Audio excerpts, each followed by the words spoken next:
Chapter 39. When Farfrae descended out of the loft, breathless from his encounter with Henchard, he paused at the bottom to recover himself. He arrived at the yard with the intention of putting the horse into the gig himself, all the men having a holiday, and driving to a village on the Budmouth road. Despite the fearful struggle, he decided still to persevere in his journey, so as to recover himself before going indoors and meeting the eyes of Lucetta. He wished to consider his course in a case so serious.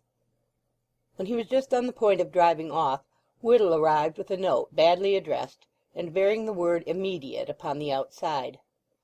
On opening it he was surprised to see that it was unsigned. It contained a brief request that he would go to Weatherbury that evening about some business which he was conducting there. Farfrae knew nothing that could make it pressing, but as he was bent upon going out he yielded to the anonymous request, particularly as he had a call to make at Mellstock, which could be included in the same tour. Thereupon he told Whittle of his change of direction, in words which Henchard had overheard, and set out on his way. Farfrae had not directed his man to take the message indoors, and Whittle had not been supposed to do so on his own responsibility. Now the anonymous letter was a well-intentioned but clumsy contrivance of Longways and other of Farfrae's men, to get him out of the way for the evening, in order that the satirical mummery should fall flat, if it were attempted. By giving open information they would have brought down upon their heads the vengeance of those among their comrades who enjoyed these boisterous old games, and therefore the plan of sending a letter recommended itself by its indirectness. For poor Lucetta they took no protective measure, believing with the majority there was some truth in the scandal, which she would have to bear as she best might. It was about 8 o'clock, and Lucetta was sitting in the drawing-room alone. Night had set in for more than half an hour, but she had not had the candles lighted, for when Farfrae was away she preferred waiting for him by the firelight, and, if it were not too cold, keeping one of the window sashes a little way open, that the sound of his wheels might reach her ears early. She was leaning back in the chair in a more hopeful mood than she had enjoyed since her marriage. The day had been such a success, and the temporary uneasiness which Henchard's show of effrontery had wrought in her disappeared with the quiet disappearance of Henchard himself under her husband's reproof. The floating evidences of her absurd passion for him and its consequences had been destroyed, and she really seemed to have no cause for fear. The reverie in which these and other subjects mingled was disturbed by a hubbub in the distance that increased moment by moment. It did not greatly surprise her, the afternoon having been given up to recreation by a majority of the populace since the passage of the royal equipages, but her attention was at once riveted to the matter by the voice of a maid-servant next door, who spoke from an upper window across the street to some other maid even more elevated than she. "Which way be they going now?" inquired the first, with interest. "I can't be sure for a moment," said the second, "because of the maltster's chimbley. Oh yes, I can see 'em. Well, I declare, I declare!" "What?" from the first, more enthusiastically. "They are coming up Corn Street after all. They sit back to back." "What, two of 'em? Are there two figures?" "Yes, two images on a donkey, back to back, their elbows tied to one another's. She's facing the head and he's facing the tail." "Is it meant for anybody in particular?" "Well, it mid be. The man has got on a blue coat and kerseymere leggings. He has black whiskers and a reddish face. 'Tis a stuffed figure with a false face." The din was increasing now, then it lessened a little. "There, I shan't see after all!" cried the disappointed first maid. "They've gone into a back street, that's all," said the one who occupied the enviable position in the attic. "There, now I have got 'em all endways nicely." "What's the woman like? Just say, and I can tell in a moment if 'tis meant for one I've in mind." Why, 'tis dressed just as she dressed when she sat in the front seat at the time the play actors came to the town hall." Lucetta started to her feet, and almost at the instant the door of the room was quickly and softly opened. Elizabeth Jane advanced into the firelight. "I have come to see you," she said breathlessly. "I did not stop to knock. Forgive me. I see you have not shut your shutters, and the window is open." Without waiting for Lucetta's reply she crossed quickly to the window and pulled out one of the shutters. Lucetta glided to her side. "Let it be! Hush!" she said peremptorily in a dry voice. while she seized Elizabeth Jane by the hand and held up her finger. Their intercourse had been so low and hurried that not a word had been lost of the conversation without, which had thus proceeded. "Her neck is uncovered, and her hair in bands, and her back comb in place. She's got on a puce silk and white stockings and coloured shoes." Again Elizabeth Jane attempted to close the window, but Lucetta held her by main force. "'Tis me!"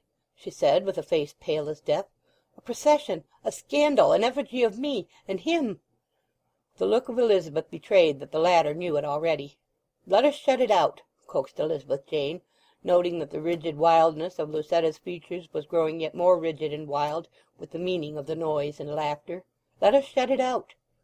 "It is of no use!" she shrieked. "He will see it, won't he? Donald will see it.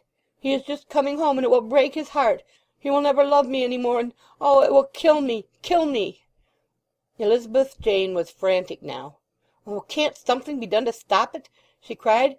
"Is there nobody to do it, not one?" She relinquished Lucetta's hands and ran to the door. Lucetta herself, saying recklessly, "I will see it," turned to the window, threw up the sash, and went out upon the balcony.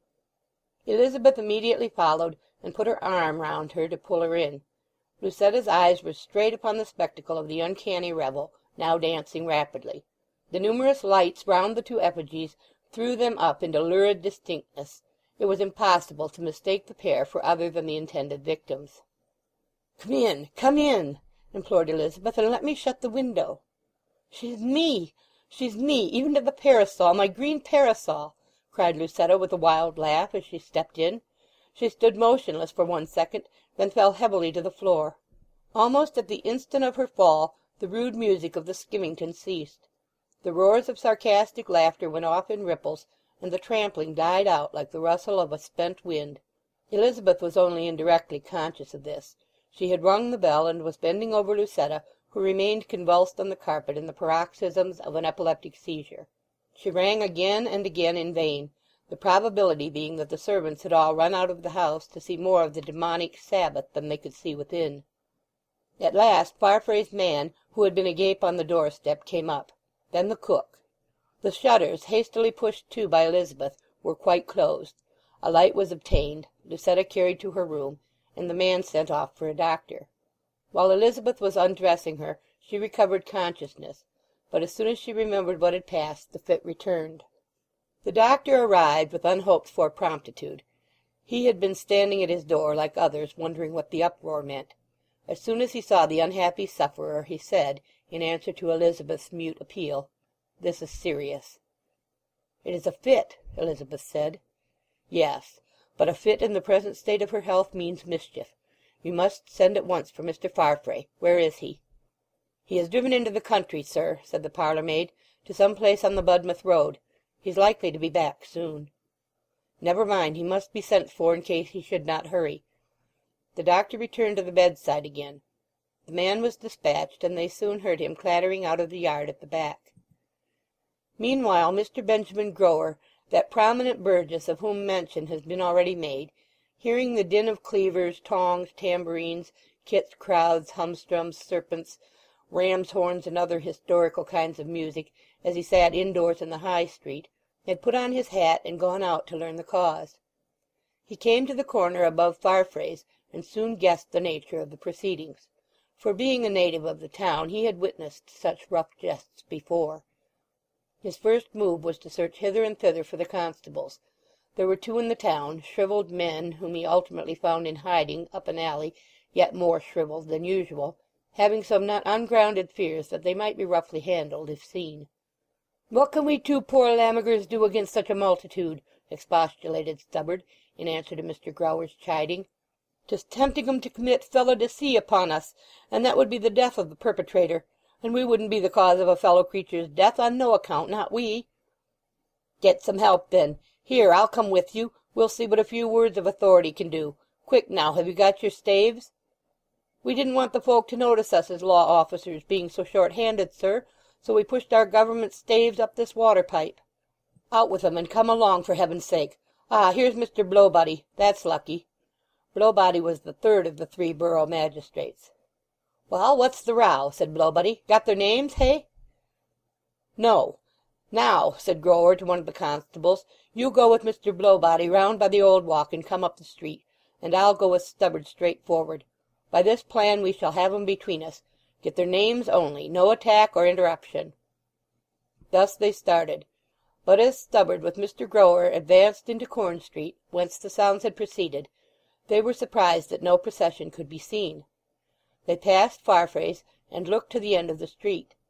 The lamp flames waved, the walk-trees soughed, a few loungers stood about with their hands in their pockets. Everything was as usual. "Have you seen a motley crowd making a disturbance?" Grower said magisterially to one of these in a fustian jacket, who smoked a short pipe and wore straps round his knees. "Beg your pardon, sir?" blandly said the person addressed, who was no other than Charles of Peter's Finger. Mr. Grower repeated the words. Charles shook his head to the zero of childlike ignorance. "No, we haven't seen anything, have we, Joe? And you was here afore I." Joseph was quite as blank as the other in his reply. That's odd," said Mr. Grower. "Ah, here's a respectable man coming that I know by sight. Have you," he inquired, addressing the nearing shape of Jopp, "have you seen any gang of fellows making a devil of a noise, skimmington riding or something of the sort?" "Oh, no, nothing, sir," Jopp replied, as if receiving the most singular news. "But I've not been far to-night, so perhaps—" "Oh, 'twas here, just here," said the magistrate. "Now I've noticed, come to think o't, that the wind in the walk-trees makes a peculiar poetical-like murmur to-night, sir, more than common. So perhaps 'twas that," Jopp suggested, as he rearranged his hand in his greatcoat pocket, where it ingeniously supported a pair of kitchen tongs and a cow's horn thrust up under his waistcoat. "No, no, no! Do you think I'm a fool? Constable, come this way. They must have gone into the back street." Neither in back street nor in front street, however, could the disturbers be perceived, and Blowbody and the second constable, who came up at this time, brought similar intelligence. Effigies, donkey, lanterns, band, all had disappeared like the crew of Comus. "Now," said Mr. Grower, "there's only one thing more we can do. Get ye half a dozen helpers and go in a body to Mixen Lane and into Peter's Finger. I'm much mistaken if you don't find a clue to the perpetrators there." The rusty-jointed executors of the law mustered assistance as soon as they could, and the whole party marched off to the Lane of Notoriety. It was no rapid matter to get there at night, not a lamp or glimmer of any sort offering itself to light the way, except an occasional pale radiance through some window-curtain, or through the chink of some door which could not be closed because of the smoky chimney within. At last they entered the inn boldly by the till then bolted front door, after a prolonged knocking of loudness commensurate with the importance of their standing. In the settles of the large room, guyed to the ceiling by cords as usual for stability, an ordinary group sat drinking and smoking with statuesque quiet of demeanour. The landlady looked mildly at the invaders, saying in honest accents, "Good evening, gentlemen. There's plenty of room. I hope there's nothing amiss." They looked round the room. "Surely," said Stubberd to one of the men, "I saw you by now in Corn Street. Mr. Grower spoke to 'ee?" The man, who was Charles, shook his head absently. "I've been here this last hour, hain't I, Nance?" he said to the woman, who meditatively sipped her ale near him. "Faith, that you have. I came in for my quiet supper-time half-pint, and you were here then as well as all the rest." The other constable was facing the clock-case, where he saw reflected in the glass a quick motion by the landlady. Turning sharply he caught her closing the oven door. "Something curious about that oven, ma'am," he observed, advancing, opening it, and drawing out a tambourine. "Ah," she said apologetically, "that's what we keep here to use when there's a little quiet dancing. You see, damp weather spoils it, so I put it there to keep it dry." The constable nodded knowingly, but what he knew was nothing. Nohow could anything be elicited from this mute and inoffensive assembly. In a few minutes the investigators went out, and joining those of their auxiliaries who had been left at the door, they pursued their way elsewhither. Chapter 39. Chapter 40. Long before this time Henchard, weary of his ruminations on the bridge, had repaired towards the town. When he stood at the bottom of the street a procession burst upon his view in the act of turning out of an alley just above him. The lanterns, horns, and multitude startled him. He saw the mounted images and knew what it all meant. They crossed the way, entered another street, and disappeared. He turned back a few steps and was lost in grave reflection, finally wending his way homeward by the obscure riverside path. Unable to rest there, he went to his stepdaughter's lodging, and was told that Elizabeth Jane had gone to Mr. Farfrae's. Like one acting in obedience to a charm, and with a nameless apprehension, he followed in the same direction in the hope of meeting her, the roisterers having vanished. Disappointed in this, he gave the gentlest of pulls to the door-bell, and then learnt particulars of what had occurred, together with the doctor's imperative orders that Farfrae should be brought home, and how they had set out to meet him on the Budmouth road. "But he is going to Mellstock and Weatherbury!" exclaimed Henchard, now unspeakably grieved. "Not Budmouth way at all." But alas, for Henchard he had lost his good name. They would not believe him, taking his words but as the frothy utterances of recklessness.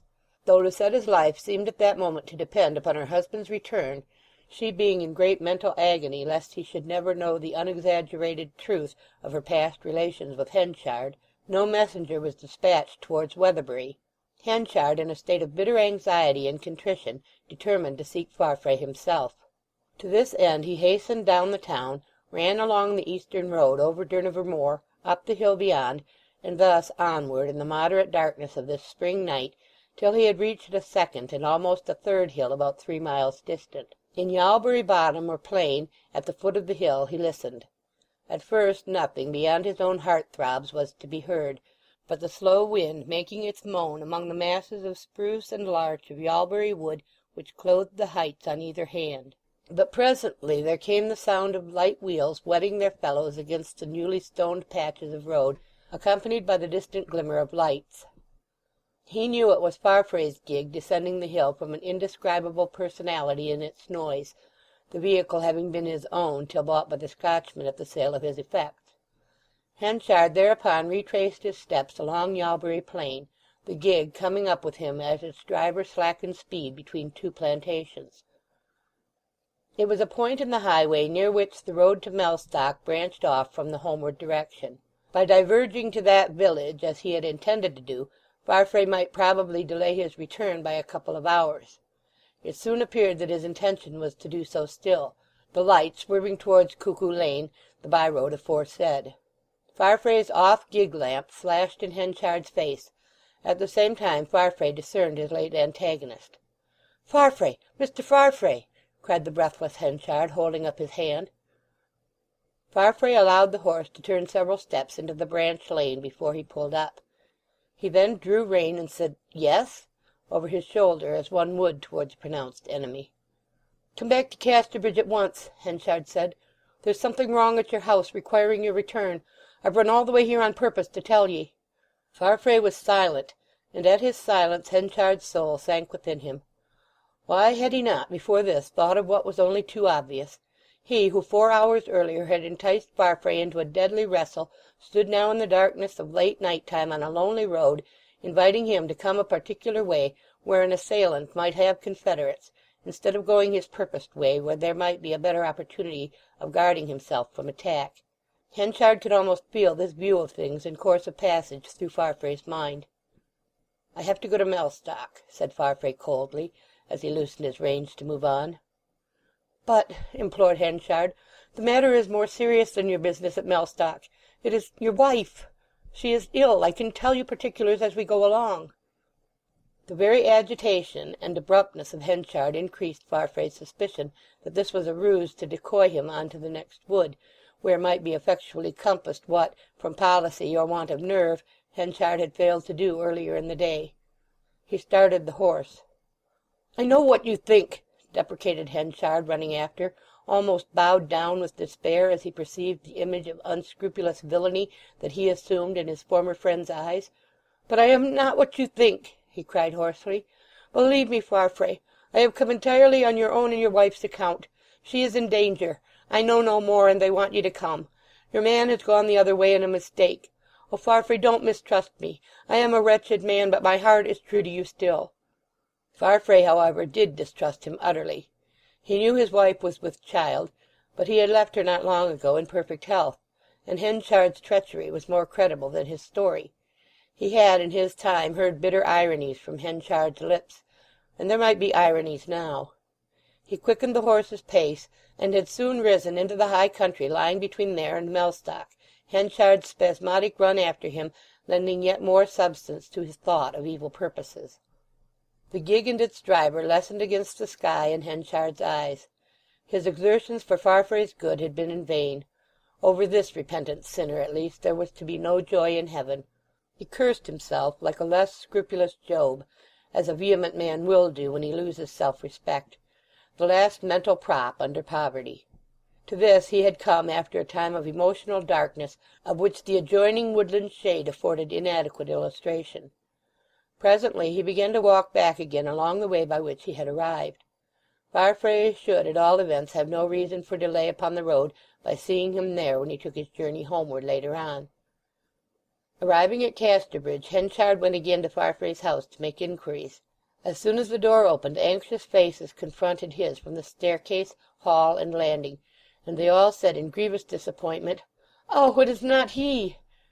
The manservant, finding his mistake, had long since returned, and all hopes had centred upon Henchard. "But haven't you found him?" said the doctor. "Yes, I cannot tell 'ee," Henchard replied as he sank down on a chair within the entrance. "He can't be home for 2 hours." "Huh," said the surgeon, returning upstairs. "How is she?" asked Henchard of Elizabeth, who formed one of the group. "In great danger, father. Her anxiety to see her husband makes her fearfully restless. Poor woman, I fear they have killed her." Henchard regarded the sympathetic speaker for a few instants as if she struck him in a new light. Then, without further remark, went out of the door and onward to his lonely cottage. So much for man's rivalry, he thought. Death was to have the oyster, and Farfrae and himself the shells. But about Elizabeth Jane, in the midst of his gloom, she seemed to him as a pin-point of light. He had liked the look on her face as she answered him from the stairs. There had been affection in it, and above all things what he desired now was affection from anything that was good and pure. She was not his own, yet for the first time he had a faint dream that he might get to like her as his own, if she would only continue to love him. Jopp was just going to bed when Henchard got home. As the latter entered the door, Jopp said, "This is rather bad about Mrs. Farfrae's illness." "Yes," said Henchard shortly, though little dreaming of Jopp's complicity in the night's harlequinade, and raising his eyes just sufficiently to observe that Jopp's face was lined with anxiety. "Somebody has called for you," continued Jopp, when Henchard was shutting himself into his own apartment.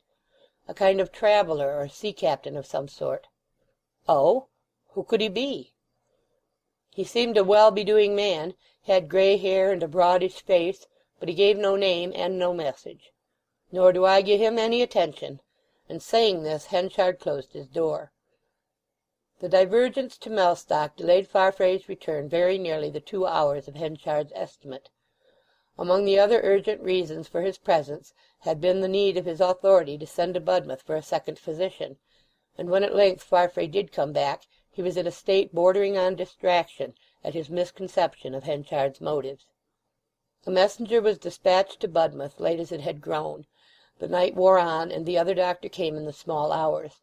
Lucetta had been much soothed by Donald's arrival. He seldom or never left her side, and when, immediately after his entry, she had tried to lisp out to him the secret which so oppressed her, he checked her feeble words, lest talking should be dangerous, assuring her there was plenty of time to tell him everything. Up to this time he knew nothing of the Skimmington ride.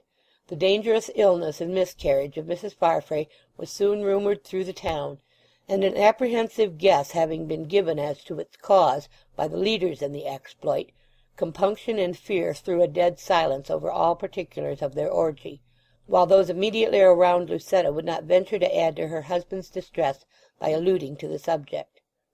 What and how much Farfrae's wife ultimately explained to him of her past entanglement with Henchard when they were alone in the solitude of that sad night cannot be told. That she informed him of the bare facts of her peculiar intimacy with the corn merchant became plain from Farfrae's own statements. But in respect of her subsequent conduct, her motive in coming to Casterbridge to unite herself with Henchard, her assumed justification in abandoning him when she discovered reasons for fearing him, though in truth her inconsequent passion for another man at first sight had most to do with that abandonment, her method of reconciling to her conscience a marriage with the second when she was in a measure committed to the first. To what extent she spoke of these things remained Farfrae's secret alone. Besides the watchman who called the hours and weather in Casterbridge that night, there walked a figure up and down Corn Street hardly less frequently. It was Henchard's, whose retiring to rest had proved itself a futility as soon as attempted, and he gave it up to go hither and thither and make inquiries about the patient every now and then. He called as much on Farfrae's account as on Lucetta's, and on Elizabeth Jane's even more than on either's. Shorn one by one of all other interests, his life seemed centering on the personality of the stepdaughter, whose presence but recently he could not endure. To see her on each occasion of his inquiry at Lucetta's was a comfort to him. The last of his calls was made about 4 o'clock in the morning, in the steely light of dawn. Lucifer was fading into day across Durnover Moor. The sparrows were just alighting into the street, and the hens had begun to cackle from the outhouses. When within a few yards of Farfrae's he saw the door gently opened, and a servant raise her hand to the knocker to untie the piece of cloth which had muffled it. He went across, the sparrows in his way scarcely flying up from the road litter, so little did they believe in human aggression at so early a time. "Why do you take off that?" said Henchard. She turned in some surprise at his presence, and did not answer for an instant or two. Recognizing him, she said, "Because they may knock as loud as they will. She will never hear it any more." End of Chapter 40. Chapter 41. Henchard went home. The morning having now fully broke, he lit his fire and sat abstractedly beside it. He had not sat there long when a gentle footstep approached the house and entered the passage, a finger tapping lightly at the door. Henchard's face brightened, for he knew the motions to be Elizabeth's. She came into his room looking wan and sad. "Have you heard?" she asked. "Mrs. Farfrae, she is dead. Yes, indeed, about an hour ago." "I know it," said Henchard. "I have but lately come in from there. It is so very good of 'ee, Elizabeth, to come and tell me. You must be so tired out, too, with sitting up. Now do you abide here with me this morning. You can go and rest in the other room, and I will call 'ee when breakfast is ready." To please him and herself, for his recent kindliness was winning a surprised gratitude from the lonely girl, she did as he bade her, and lay down on a sort of couch which Henchard had rigged up out of a settle in the adjoining room. She could hear him moving about in his preparations, but her mind ran most strongly on Lucetta, whose death in such fullness of life and amid such cheerful hopes of maternity was appallingly unexpected. Presently she fell asleep. Meanwhile her stepfather in the outer room had set the breakfast in readiness, but finding that she dozed he would not call her. He waited on, looking into the fire and keeping the kettle boiling with housewifely care, as if it were an honour to have her in his house. In truth, a great change had come over him with regard to her, and he was developing the dream of a future lit by her filial presence, as though that way alone could happiness lie. He was disturbed by another knock at the door, and rose to open it, rather deprecating a call from anybody just then. A stoutly built man stood on the doorstep, with an alien, unfamiliar air about his figure and bearing, an air which might have been called colonial by people of cosmopolitan experience. It was the man who had asked the way at Peter's Finger. Henchard nodded and looked inquiry. "Good morning, good morning," said the stranger with profuse heartiness. "Is it Mr. Henchard I am talking to?" "My name is Henchard." "Then I've caught 'ee at home. That's right. Morning's the time for business, says I. Can I have a few words with you?" "By all means," Henchard answered, showing the way in. "You may remember me," said his visitor, seating himself. Henchard observed him indifferently and shook his head. "Well, perhaps you may not. My name is Newson." Henchard's face and eyes seemed to die. The other did not notice it. "I know the name well," Henchard said at last, looking on the floor. "I make no doubt of that. Well, the fact is, I've been looking for 'ee this fortnight past. I landed at Havenpool, and went through Casterbridge on my way to Falmouth, and when I got there they told me you had some years before been living at Casterbridge. Back came I again, and by long and by late I got here by coach 10 minutes ago. He lives down by the mill, says they, so here I am. Now, that transaction between us some 20 years agone, 'tis that I've called about. 'Twas a curious business. I was younger then than I am now, and perhaps the less said about it in one sense the better." "Curious business! 'Twas worse than curious. I cannot even allow that I'm the man you met then. I was not in my senses, and a man's senses are himself." "We were young and thoughtless," said Newson. "However, I've come to mend matters rather than open arguments. Poor Susan, hers was a strange experience. She was a warm-hearted, homespun woman. She was not what they call shrewd or sharp at all. Better she had been. She was not. As you in all likelihood know, she was simple-minded enough to think that the sale was in a way binding. She was as guiltless of wrong-doing in that particular as a saint in the clouds." "I know it, I know it. I found it out directly," said Henchard, still with averted eyes. "There lay the sting o't to me. If she had seen it as what it was, she would never have left me. Never. But how should she be expected to know? What advantages had she? None. She could write her own name, and no more." "Well, it was not in my heart to undeceive her when the deed was done," said the sailor of former days. "I thought, and there was not much vanity in thinking it, that she would be happier with me. She was fairly happy, and I never would have undeceived her till the day of her death. Your child died. She had another, and all went well.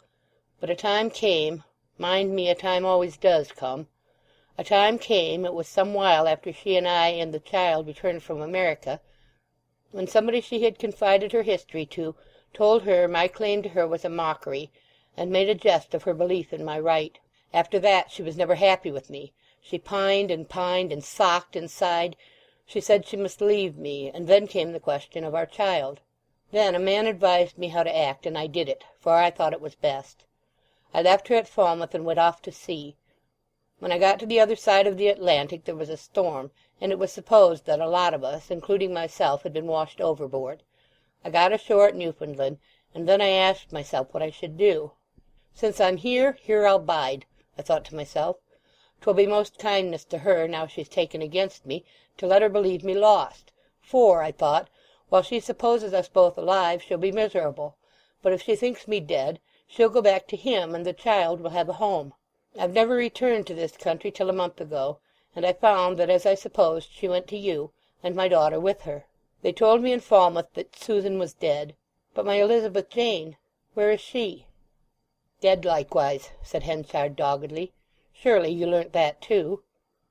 The sailor started up, and took an enervated pace or two down the room. "Dead!" he said in a low voice. "Then what's the use of my money to me?" Henchard, without answering, shook his head, as if that were rather a question for Newson himself than for him. "Where is she buried?" the traveller inquired. "Beside her mother," said Henchard in the same stolid tones. "When did she die?"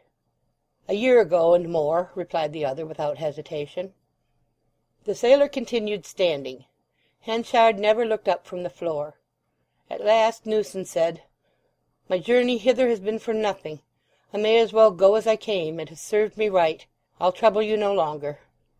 Henchard heard the retreating footsteps of Newson upon the sanded floor, the mechanical lifting of the latch, the slow opening and closing of the door that was natural to a balked or dejected man. But he did not turn his head. Newson's shadow passed the window. He was gone. Then Henchard, scarcely believing the evidence of his senses, rose from his seat amazed at what he had done. It had been the impulse of a moment. The regard he had lately acquired for Elizabeth, the new-sprung hope of his loneliness that she would be to him a daughter of whom he could feel as proud as of the actual daughter she still believed herself to be, had been stimulated by the unexpected coming of Newson to a greedy exclusiveness in relation to her, so that the sudden prospect of her loss had caused him to speak mad lies like a child in pure mockery of consequences. He had expected questions to close in round him and unmask his fabrication in 5 minutes. Yet such questioning had not come. But surely they would come. Newson's departure could be but momentary. He would learn all by inquiries in the town, and return to curse him, and carry his last treasure away. He hastily put on his hat and went out in the direction that Newson had taken. Newson's back was soon visible up the road, crossing Bull Stake. Henchard followed, and saw his visitor stop at the King's Arms, where the morning coach which had brought him waited half an hour for another coach which crossed there. The coach Newson had come by was now about to move again. Newson mounted, his luggage was put in, and in a few minutes the vehicle disappeared with him. He had not so much as turned his head. It was an act of simple faith in Henchard's words, faith so simple as to be almost sublime. The young sailor who had taken Susan Henchard on the spur of the moment, and on the faith of a glance at her face, more than 20 years before, was still living and acting under the form of the grizzled traveller who had taken Henchard's words on trust so absolute as to shame him as he stood. Was Elizabeth Jane to remain his by virtue of this hardy invention of a moment? "Perhaps not for long," said he. Newson might converse with his fellow travellers, some of whom might be Casterbridge people, and the trick would be discovered. This probability threw Henchard into a defensive attitude, and instead of considering how best to right the wrong and acquaint Elizabeth's father with the truth at once, he bethought himself of ways to keep the position he had accidentally won. Towards the young woman herself his affection grew more jealously strong with each new hazard to which his claim to her was exposed. He watched the distant highway, expecting to see Newson return on foot, enlightened and indignant, to claim his child. But no figure appeared. Possibly he had spoken to nobody on the coach, but buried his grief in his own heart. His grief! What was it, after all, to that which he, Henchard, would feel at the loss of her? Newson's affection, cooled by years, could not equal his who had been constantly in her presence, and thus his jealous soul speciously argued to excuse the separation of father and child. He returned to the house, half expecting that she would have vanished. No, there she was, just coming out from the inner room, the marks of sleep upon her eyelids, and exhibiting a generally refreshed air. "Oh, father," she said, smiling, "I had no sooner lain down than I napped, though I did not mean to. I wonder I did not dream about poor Mrs. Farfrae after thinking of her so, but I did not. How strange it is that we do not often dream of latest events, absorbing as they may be." "I am glad you have been able to sleep," he said, taking her hand with anxious proprietorship, an act which gave her a pleasant surprise. They sat down to breakfast, and Elizabeth Jane's thoughts reverted to Lucetta. Their sadness added charm to a countenance whose beauty had ever lain in its meditative soberness. "Father," she said, as soon as she recalled herself to the outspread meal, "it is so kind of you to get this nice breakfast with your own hands, and I idly asleep the while." "I do it every day," he replied. "You have left me, everybody has left me. How should I live but by my own hands?" "You are very lonely, are you not?" "Ay, child, to a degree that you know nothing of. It is my own fault. You are the only one who has been near me for weeks, and you will come no more." "Why do you say that? Indeed I will, if you would like to see me." Henchard signified dubiousness. Though he had so lately hoped that Elizabeth Jane might again live in his house as daughter, he would not ask her to do so now. Newson might return at any moment, and what Elizabeth would think of him for his deception it were best to bear apart from her. When they had breakfasted his stepdaughter still lingered, till the moment arrived at which Henchard was accustomed to go to his daily work. Then she arose, and with assurance of coming again soon went up the hill in the morning sunlight. "At this moment her heart is as warm towards me as mine is towards her. She would live with me here in this humble cottage for the asking. Yet before the evening probably he will have come, and then she will scorn me." This reflection, constantly repeated by Henchard to himself, accompanied him everywhere through the day. His mood was no longer that of the rebellious, ironical, reckless misadventurer, but the leaden gloom of one who has lost all that can make life interesting or even tolerable. There would remain nobody for him to be proud of, nobody to fortify him, for Elizabeth Jane would soon be but as a stranger, and worse. Susan, Farfrae, Lucetta, Elizabeth, all had gone from him, one after one, either by his fault or by his misfortune. In place of them he had no interest, hobby, or desire. If he could have summoned music to his aid his existence might even now have been borne, for with Henchard music was of regal power. The merest trumpet or organ tone was enough to move him, and high harmonies transubstantiated him. But hard fate had ordained that he should be unable to call up this divine spirit in his need. The whole land ahead of him was as darkness itself. There was nothing to come, nothing to wait for. Yet in the natural course of life he might possibly have to linger on earth another 30 or 40 years, scoffed at best pitied. The thought of it was unendurable. To the east of Casterbridge lay moors and meadows through which much water flowed. The wanderer in this direction, who should stand still for a few moments on a quiet night, might hear singular symphonies from these waters, as from a lampless orchestra, all playing in their sundry tones from near and far parts of the moor. At a hole in a rotten weir they executed a recitative. Where a tributary brook fell over a stone breastwork they trilled cheerily, under an arch they performed metallic cymballing, and at Durnover Hole they hissed. The spot at which their instrumentation rose loudest was a place called 10 Hatches, whence during high springs there proceeded a very fugue of sounds. The river here was deep and strong at all times, and the hatches on this account were raised and lowered by cogs and a winch. A patch led from the second bridge over the highway, so often mentioned, to these hatches, crossing the stream at their head by a narrow plank bridge.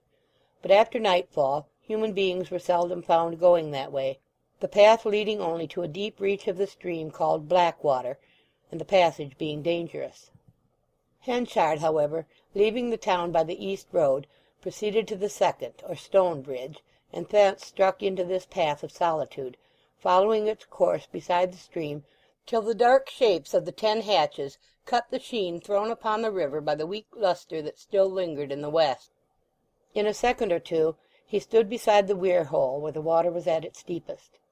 He looked backwards and forwards, and no creature appeared in view. He then took off his coat and hat, and stood on the brink of the stream with his hands clasped in front of him. While his eyes were bent on the water beneath, there slowly became visible a something floating in the circular pool formed by the wash of centuries, the pool he was intending to make his death-bed. At first it was indistinct by reason of the shadow from the bank, but it emerged thence and took shape, which was that of a human body, lying stiff and stark upon the surface of the stream.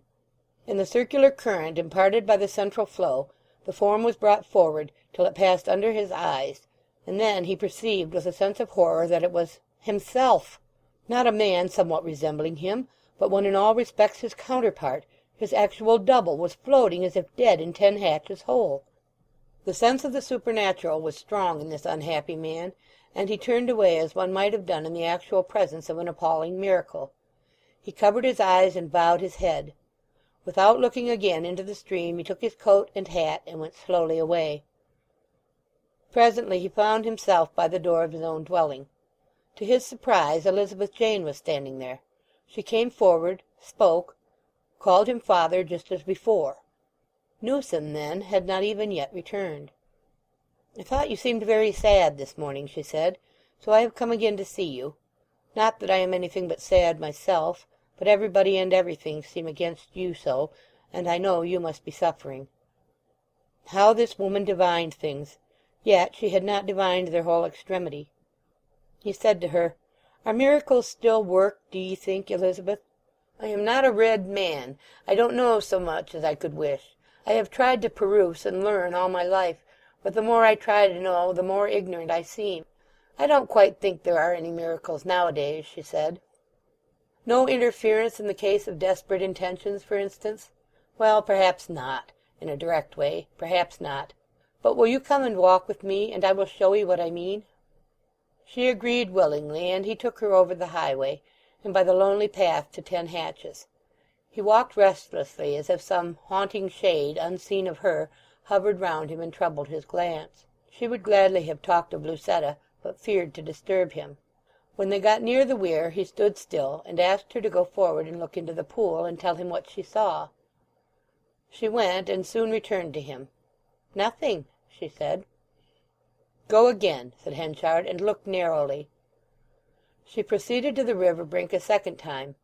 On her return, after some delay, she told him that she saw something floating round and round there, but what it was she could not discern. It seemed to be a bundle of old clothes. "Are they like mine?" asked Henchard. "Well, they are. Dear me, I wonder if— Father, let us go away." "Go and look once more, and then we will get home." She went back, and he could see her stoop till her head was close to the margin of the pool. She started up and hastened back to his side. "Well," said Henchard, "what do you say now?" Let us go home. But tell me, do, what is it floating there?" "The effigy," she answered hastily. "They must have thrown it into the river higher up amongst the willows at Blackwater to get rid of it in their alarm at discovery by the magistrates, and it must have floated down here." "Ah, to be sure, the image of me! But where is the other? Why that one only? That performance of theirs killed her, but kept me alive."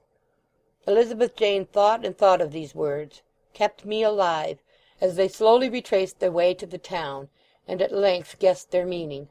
"Father, I will not leave you alone like this!" she cried. "May I live with you, and tend upon you as I used to do? I do not mind your being poor. I would have agreed to come this morning, but you did not ask me." "May you come to me?" he cried bitterly. "Elizabeth, don't mock me. If you only would come."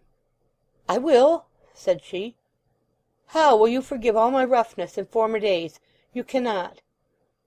"I have forgotten it. Talk of that no more." Thus she assured him, and arranged their plans for reunion, and at length each went home.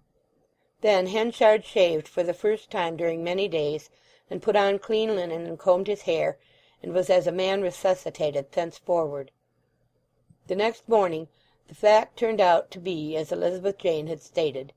The effigy was discovered by a cowherd, and that of Lucetta a little higher up in the same stream. But as little as possible was said of the matter, and the figures were privately destroyed. Despite this natural solution of the mystery, Henchard no less regarded it as an intervention that the figures should have been floating there. Elizabeth Jane heard him say, "Who is such a reprobate as I? And yet it seems that even I be in somebody's hand."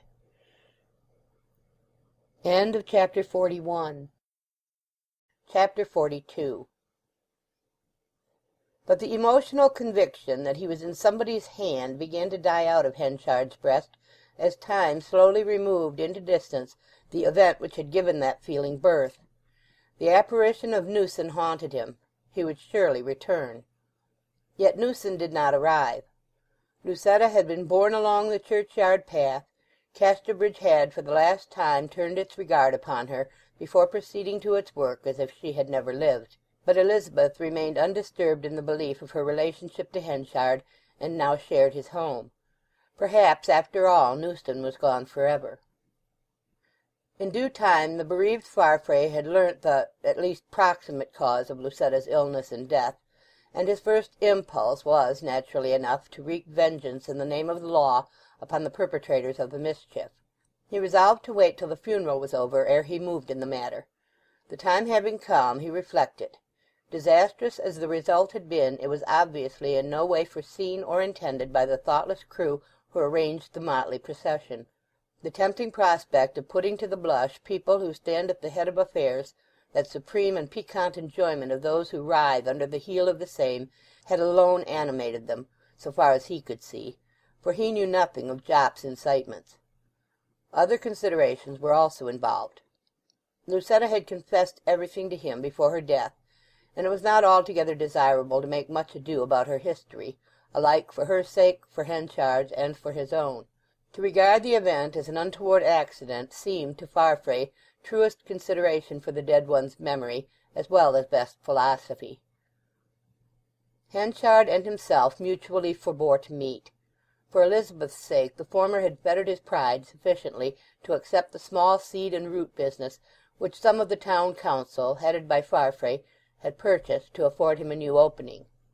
Had he been only personally concerned, Henchard without doubt would have declined assistance even remotely brought about by the man whom he had so fiercely assailed, but the sympathy of the girl seemed necessary to his very existence, and on her account pride itself wore the garments of humility. Here they settled themselves, and on each day of their lives Henchard anticipated her every wish with a watchfulness in which paternal regard was heightened by a burning jealous dread of rivalry. Yet that Newson would ever now return to Casterbridge to claim her as a daughter there was little reason to suppose. He was a wanderer and a stranger, almost an alien. He had not seen his daughter for several years. His affection for her could not, in the nature of things, be keen. Other interests would probably soon obscure his recollections of her, and prevent any such renewal of inquiry into the past as would lead to a discovery that she was still a creature of the present. To satisfy his conscience somewhat, Henchard repeated to himself that the lie which had retained for him the coveted treasure had not been deliberately told to that end, but had come from him as the last defiant word of a despair which took no thought of consequences. Furthermore, he pleaded within himself that no Newson could love her as he loved her, or would tend her to his life's extremity as he was prepared to do cheerfully. Thus they lived on in the shop overlooking the churchyard, and nothing occurred to mark their days during the remainder of the year. Going out but seldom, and never on a market day, they saw Donald Farfrae only at rarest intervals, and then mostly as a transitory object in the distance of the street. Yet he was pursuing his ordinary avocations, smiling mechanically to fellow tradesmen, and arguing with bargainers, as bereaved men do after a while. Time, in his own grave style, taught Farfrae how to estimate his experience of Lucetta, all that it was and all that it was not. There are men whose hearts insist upon a dogged fidelity to some image or cause thrown by chance into their keeping long after their judgment has pronounced it no rarity, even the reverse, indeed, and without them the band of the worthy is incomplete. But Farfrae was not one of those. It was inevitable that the insight, briskness, and rapidity of his nature should take him out of the dead blank which his loss threw about him. He could not but perceive that by the death of Lucetta he had exchanged a looming misery for a simple sorrow.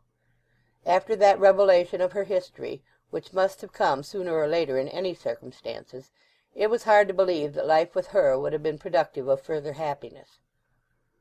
But as a memory, notwithstanding such conditions, Lucetta's image still lived on with him, her weaknesses provoking only the gentlest criticism, and her sufferings attenuating wrath at her concealments to a momentary spark now and then. By the end of a year Henchard's little retail seed and grain shop, not much larger than a cupboard, had developed its trade considerably, and the stepfather and daughter enjoyed much serenity in the pleasant sunny corner in which it stood. The quiet bearing of one who brimmed with an inner activity characterized Elizabeth Jane at this period. She took long walks into the country 2 or 3 times a week, mostly in the direction of Budmouth.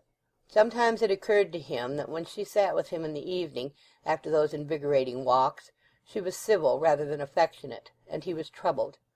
One more bitter regret being added to those he had already experienced at having, by his severe censorship, frozen up her precious affection when originally offered. She had her own way in everything now. In going and coming, in buying and selling, her word was law. "You have got a new muff, Elizabeth," he said to her one day quite humbly. "Yes, I bought it," she said. He looked at it again as it lay on an adjoining table. The fur was of a glossy brown, and though he was no judge of such articles, he thought it seemed an unusually good one for her to possess. "Rather costly, I suppose, my dear, was it not?" he hazarded. "It was rather above my figure," she said quietly, "but it is not showy." "Oh, no," said the netted lion, anxious not to pique her in the least. Some little time after, when the year had advanced into another spring, he paused opposite her empty bedroom in passing it. He thought of the time when she had cleared out of his then large and handsome house in Corn Street in consequence of his dislike and harshness, and he had looked into her chamber in just the same way. The present room was much humbler, but what struck him about it was the abundance of books lying everywhere. Their number and quality made the meagre furniture that supported them seem absurdly disproportionate. Some, indeed many, must have been recently purchased, and though he encouraged her to buy in reason, he had no notion that she indulged her innate passions so extensively in proportion to the narrowness of their income.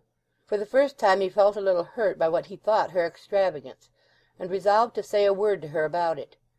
But before he had found the courage to speak, an event happened which set his thoughts flying in quite another direction. The busy time of the seed trade was over, and the quiet weeks that preceded the hay season had come, setting their special stamp upon Casterbridge by thronging the market with wood rakes, new wagons in yellow, green, and red, formidable scythes, and pitchforks of prongs sufficient to skewer up a small family. Henchard, contrary to his wont, went out one Saturday afternoon towards the market-place from a curious feeling that he would like to pass a few minutes on the spot of his former triumphs. Farfrae, to whom he was still a comparative stranger, stood a few steps below the Corn Exchange door, a usual position with him at this hour, and he appeared lost in thought about something he was looking at a little way off. Henchard's eyes followed Farfrae's, and he saw that the object of his gaze was no sample-showing farmer, but his own stepdaughter, who had just come out of a shop over the way. She, on her part, was quite unconscious of his attention, and in this was less fortunate than those young women whose very plumes, like those of Juno's bird, are set with Argus eyes whenever possible admirers are within ken.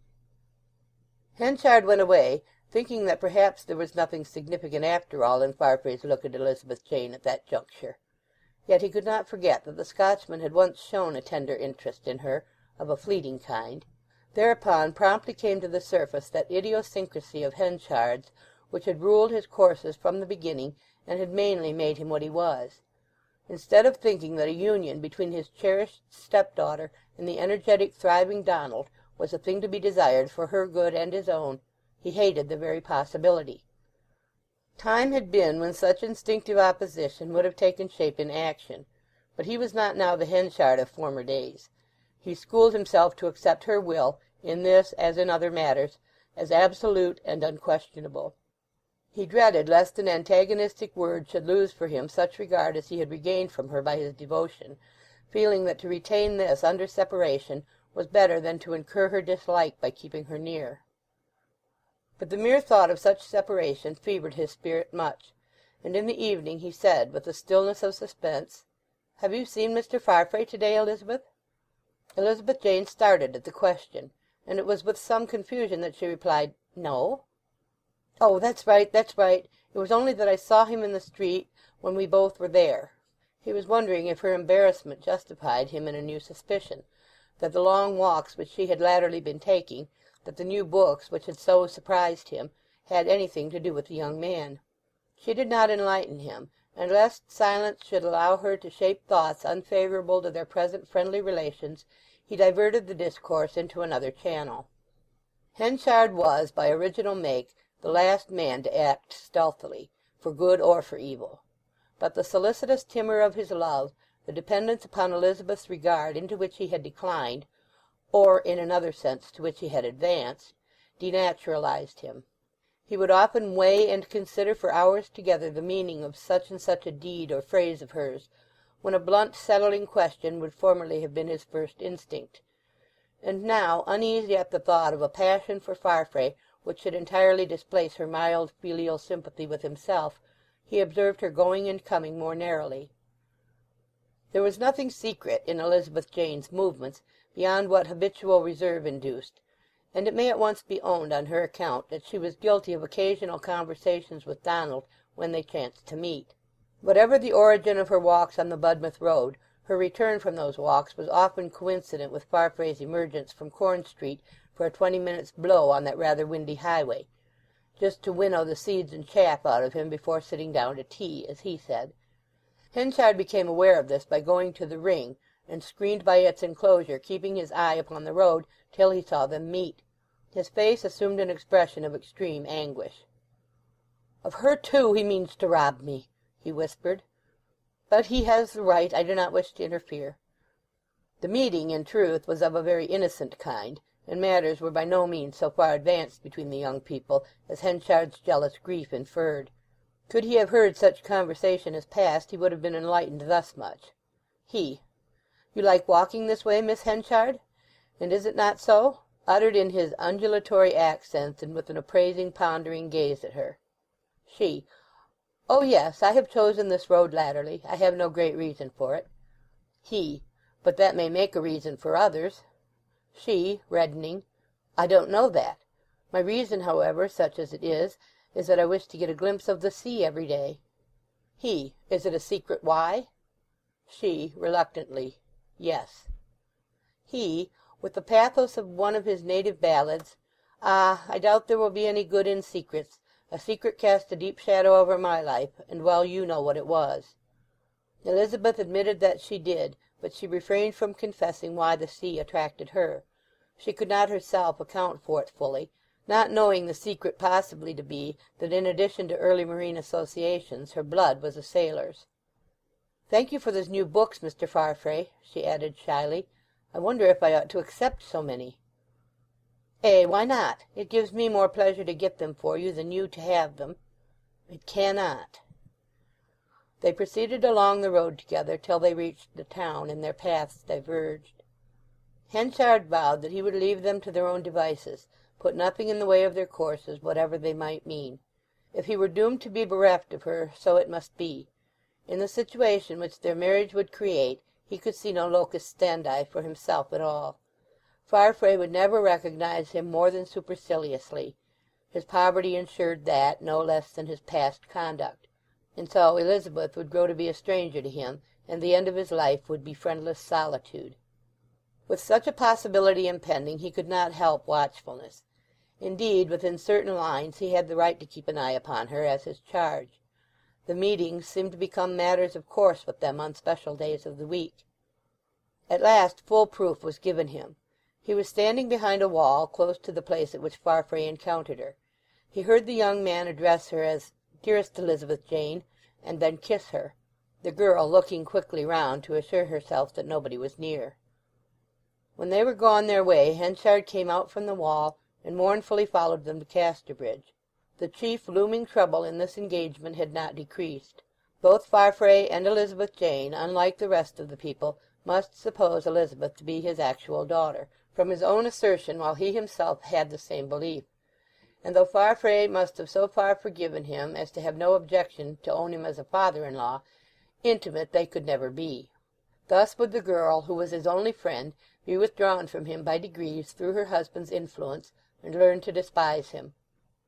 Had she lost her heart to any other man in the world than the one he had rivaled, cursed, wrestled with for life in days before his spirit was broken, Henchard would have said, "I am content."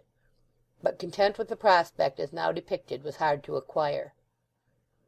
There is an outer chamber of the brain in which thoughts, unowned, unsolicited, and of noxious kind, are sometimes allowed to wander for a moment prior to being sent off whence they came. One of these thoughts sailed into Henchard's ken now. Suppose he were to communicate to Farfrae the fact that his betrothed was not the child of Michael Henchard at all, legally nobody's child. How would that correct and leading townsman receive the information? He might possibly forsake Elizabeth Jane, and then she would be her stepsire's own again. Henchard shuddered and exclaimed, "God forbid such a thing! Why should I still be subject to these visitations of the devil when I try so hard to keep him away?" End of Chapter 42. Chapter 43. What Henchard saw thus early was, naturally enough, seen at a little later date by other people.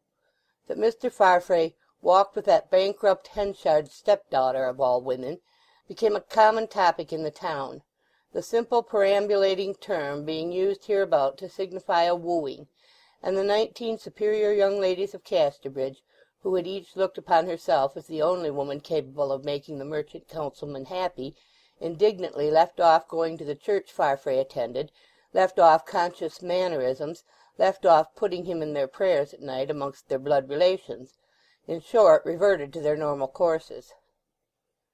Perhaps the only inhabitants of the town to whom this looming choice of the Scotchman's gave unmixed satisfaction were the members of the philosophic party, which included Longways, Christopher Coney, Billy Wills, Mr. Busford, and the like. The three mariners having been, years before, the house in which they had witnessed the young man and woman's first and humble appearance on the Casterbridge stage, they took a kindly interest in their career, not unconnected, perhaps, with visions of festive treatment at their hands hereafter. Mrs. Stannage having rolled into the large parlour one evening and said that it was a wonder such a man as Mr. Farfrae, a pillow of the town, who might have chosen one of the daughters of the professional men or private residents, should stoop so low, Coney ventured to disagree with her. "No, ma'am, no wonder at all. 'Tis she that's a stooping to he, that's my opinion. A widow man whose first wife was no credit to him, what is it for a young pursuing woman that's her own mistress and well liked? But as a neat patching up of things I see much good in it. When a man have put up a tomb of best marble stone to the other one, as he've done, and weeped his fill, and thought it all over, and said to hisself, 'T'other took me in, I knowed this one first. She's a sensible piece for a partner, and there's no faithful woman in high life now.' Well, he may do worse than not to take her, if she's tender inclined." Thus they talked at the Mariner's, but we must guard against the too liberal use of the conventional declaration that a great sensation was caused by the prospective event, that all the gossips' tongues were set wagging thereby, and so on, even though such a declaration might lend some eclat to the career of our poor only heroine. When all has been said about busy rumourers, a superficial and temporary thing is the interest of anybody in affairs which do not directly touch them. It would be a truer representation to say that Casterbridge, ever excepting the 19 young ladies, looked up for a moment at the news, and withdrawing its attention went on labouring and victualling, bringing up its children and burying its dead without caring a tittle for Farfrae's domestic plans. Not a hint of the matter was thrown out to her stepfather by Elizabeth herself, or by Farfrae either. Reasoning on the cause of their reticence, he concluded that, estimating him by his past, the throbbing pair were afraid to broach the subject, and looked upon him as an irksome obstacle whom they would be heartily glad to get out of the way. Embittered as he was against society, this moody view of himself took deeper and deeper hold of Henchard, till the daily necessity of facing mankind, and of them, particularly Elizabeth Jane, became well nigh more than he could endure. His health declined, he became morbidly sensitive. He wished he could escape those who did not want him, and hide his head for ever. But what if he were mistaken in his views, and there were no necessity that his own absolute separation from her should be involved in the incident of her marriage? He proceeded to draw a picture of the alternative, himself living like a fangless lion about the back rooms of a house in which his stepdaughter was mistress, an inoffensive old man, tenderly smiled on by Elizabeth, and good-naturedly tolerated by her husband. It was terrible to his pride to think of descending so low, and yet for the girl's sake he might put up with anything, even from Farfrae, even snubbings and masterful tongue-scourgings. The privilege of being in the house she occupied would almost outweigh the personal humiliation. Whether this were a dim possibility or the reverse, the courtship, which it evidently now was, had an absorbing interest for him. Elizabeth, as has been said, often took her walks on the Budmouth road, and Farfrae as often made it convenient to create an accidental meeting with her there. 2 miles out, a quarter of a mile from the highway, was the prehistoric fort called Maydun, of huge dimensions and many ramparts, within or upon whose enclosures a human being, as seen from the road, was but an insignificant speck. Hitherward Henchard often resorted, glass in hand, and scanned the hedgeless via, for it was the original track laid out by the legions of the Empire, to a distance of 2 or 3 miles, his object being to read the progress of affairs between Farfrae and his charmer. One day Henchard was at this spot when a masculine figure came along the road from Budmouth and lingered. Applying his telescope to his eye, Henchard expected that Farfrae's features would be disclosed as usual, but the lenses revealed that today the man was not Elizabeth Jane's lover. It was one clothed as a merchant captain, and as he turned in the scrutiny of the road he revealed his face. Henchard lived a lifetime the moment he saw it. The face was Newson's. Henchard dropped the glass, and for some seconds made no other movement. Newson waited, and Henchard waited, if that could be called a waiting, which was a transfixture. But Elizabeth Jane did not come. Something or other had caused her to neglect her customary walk that day. Perhaps Farfrae and she had chosen another road for variety's sake. But what did that amount to? She might be here tomorrow, and in any case Newson, if bent on a private meeting and a revelation of the truth to her, would soon make his opportunity. Then he would tell her not only of his paternity, but of the ruse by which he had been once sent away. Elizabeth's strict nature would cause her for the first time to despise her stepfather, would root out his image as that of an arch deceiver, and Newson would reign in her heart in his stead. But Newson did not see anything of her that morning. Having stood still a while, he at last retraced his steps, and Henchard felt like a condemned man who has a few hours' respite. When he reached his own house he found her there. "Oh, father," she said innocently, "I have had a letter, a strange one, not signed. Somebody has asked me to meet him, either on the Budmouth road at noon to-day, or in the evening at Mr. Farfrae's. He says he came to see me some time ago, but a trick was played on him, so that he did not see me. I don't understand it, But between you and me I think Donald is at the bottom of the mystery, and that it is a relation of his who wants to pass an opinion on his choice. But I did not like to go till I had seen you. Shall I go?" Henchard replied heavily, "Yes, go." The question of his remaining in Casterbridge was for ever disposed of by this closing in of Newson on the scene. Henchard was not the man to stand the certainty of condemnation on a matter so near his heart, and being an old hand at bearing anguish in silence, and haughty withal, he resolved to make as light as he could of his intentions, while immediately taking his measures. He surprised the young woman whom he had looked upon as his all in this world by saying to her, as if he did not care about her more, "I am going to leave Casterbridge, Elizabeth Jane." "Leave Casterbridge!" she cried. "And leave me?" "Yes, this little shop can be managed by you alone as well as by us both. I don't care about shops and streets and folk. I would rather get into the country by myself, out of sight, and follow my own ways, and leave you to yours." She looked down, and her tears fell silently. It seemed to her that this resolve of his had come on account of her attachment and its probable result.